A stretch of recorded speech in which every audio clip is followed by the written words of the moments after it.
even though you are out in the fields, you should have a nice glass, because if not, it's only you're only thirsty.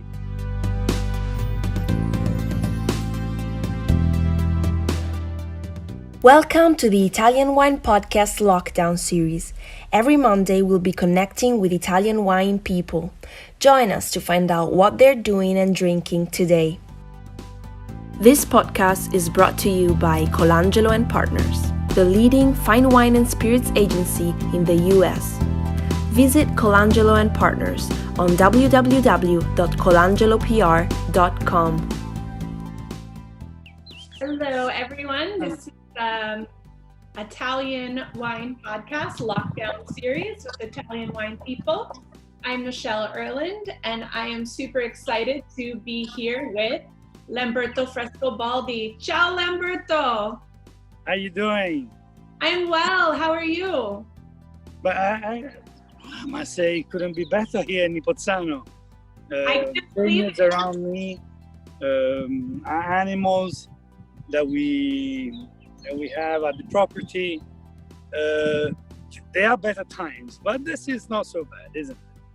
So, well, how's your team doing? Where are you right now? Right now, I'm at Nipozzano, that is half an hour east of Florence. Is one of our oldest estate, where we have a lot of vineyards and also nice animals that we are breeding. These behind us this is a black Angus and a red Angus, but also we have some other local breeds like the Chianina. This is a white big animal, and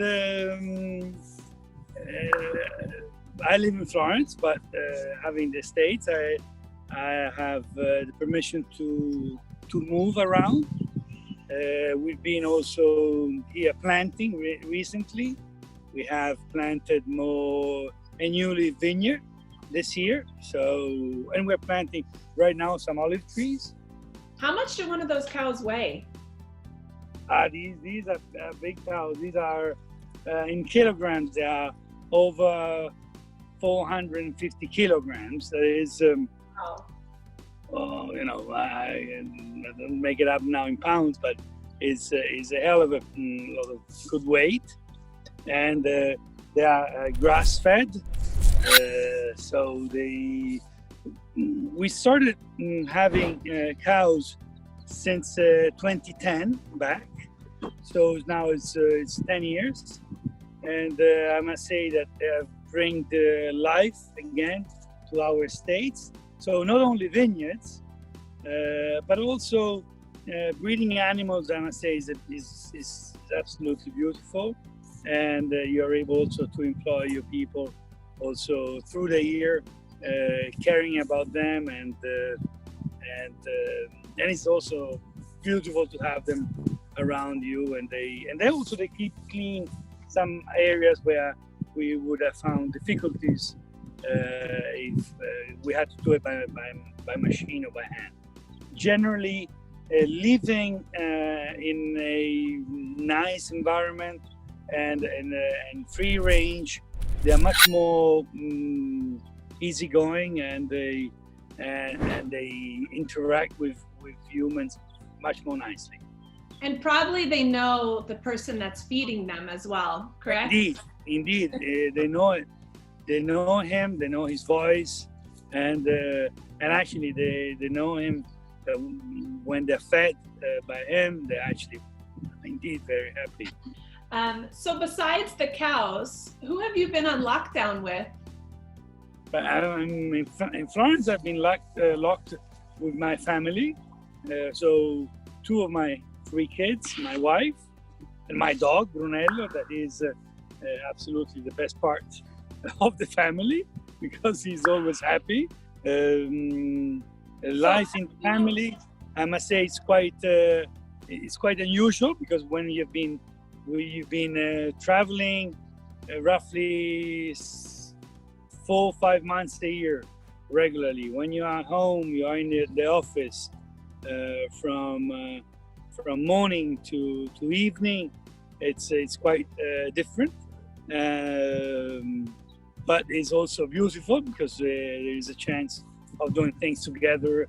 So weekends we pretty much cook bread, we do pizza, we do a number of things that we are all together in the kitchen. That is really the heart of the home. So who is the best cook in your household? You're talking with him. Without any doubts. Amazing. No, my daughter, she's very good also. I must say, also she's very good. And what was Sunday? She cooked a beautiful also cheesecake. A culinary family. A culinary family. And I must say also, we open a lot of wine. Every evening we have a bottle of wine. Often we are now have a bunch of wines that they are from around the world, and that's also fun because I must say, well, one great thing about a bottle of wine is that you're not only tasting and drinking that wine, but with a bottle of wine. Last night I opened a bottle of coming from Crimea, Russia, and there we went with our with the iPad.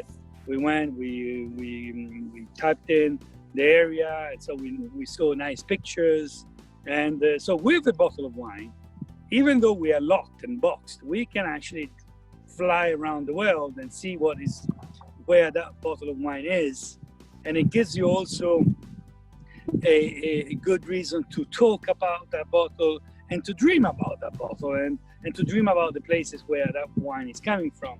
So I opened bottles from California, from France, from Spain recently also, then had a couple of bottles from Portugal. In these last months, I actually traveled with my kids and with the iPad around the world, and with great fun, I must say. No, you're absolutely right that we're traveling virtually and through taste right now, which is quite a different experience, but we can find something positive from it. There are so many things going on out there that, as I said before, we've been planting, we have caterpillars preparing land, so I've been going to our fields. Then there are some things that they are locked, and those hurt us dramatically, like our restaurants with our chef here, Francesca, Alessandro. We've been also planning every possible menu from here, I believe, to Christmas 2022. Things are getting better. I must say that Italy was the first country that locked, and initially people were somewhat smiling to what Italy was doing. Honestly, we've seen with time that the scientists were right, and now things are getting much better. We have to be a little bit more patient, but we're going to get there. Of course.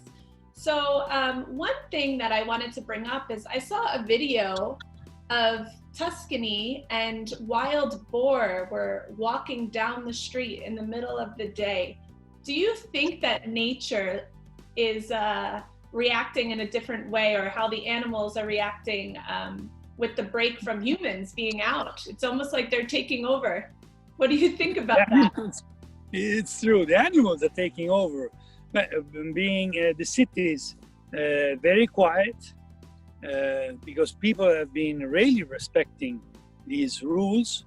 In Siena, Piazza del Campo, so the main square of Siena, that is grass is growing up again, and I believe that nobody saw grass between the stones for the last, I would say, hundreds of years. Nature is very strong, much stronger than what we believe. But one thing maybe we have to learn is to respect more those a larger part of areas that they have to be left at nature. In Tuscany, as a matter of fact, in the last 30 years, 18% of the total land of Tuscany has re-become forest. But definitely now, the message to us has become much more stronger. So tell me about wine. I must say honestly, shall we open a bottle? We should. What are you drinking today? Let me grab a bottle. Yeah. So, Lamberto, today is a very special day because it is 9 a.m. in New York. So, that's just about the right time to start to open bottles, isn't it?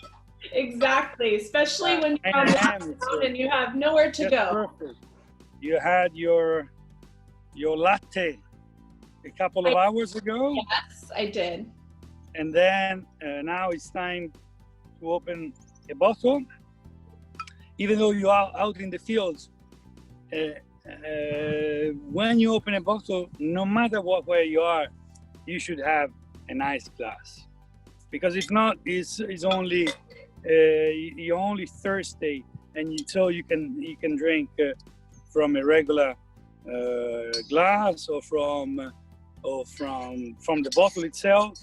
But a glass of wine, it's important. I believe that's the most important thing. Is to have the right things. So, are you doing it together with me? Oh, I already poured mine. I'm ready. Okay, very good.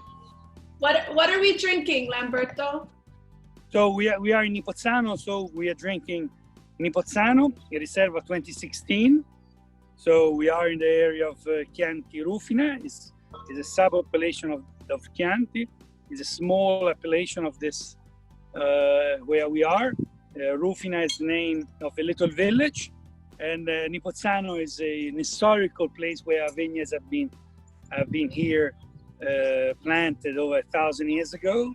You would pair steak with this wine? No, I don't want to say it too loudly because I don't want them to understand. Because if not, they're gonna escape. But indeed, it's a great combination, but this is also what we have to learn again from what is happening these days, is to have also meat that is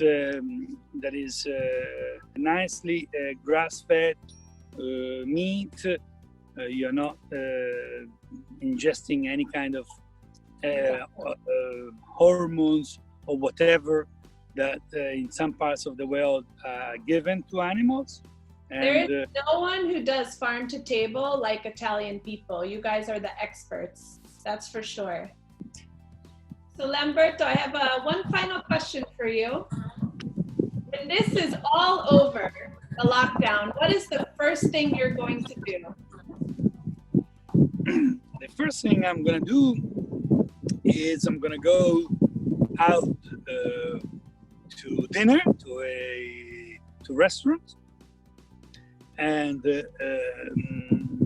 I'm going to have a driver that night because I believe I'm going to drink a little bit more than what I should have to, and being together with friends that I've been talking to them on the phone or through FaceTime or whatever. We people, we are made to stay together, and I hope that also in big cities like New York or like other big cities around the world, where the cities are big, but sometimes you feel a little bit lonely.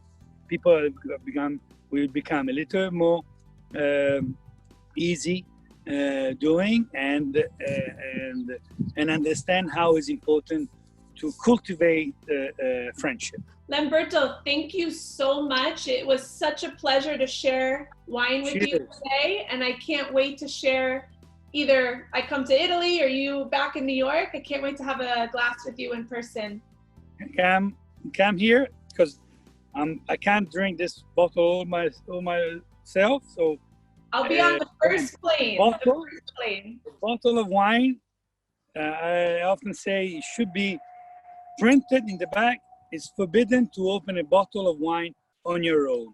You always have to have it with friends and share it. Cheers, Lamberto. Ciao. Ciao. Bye.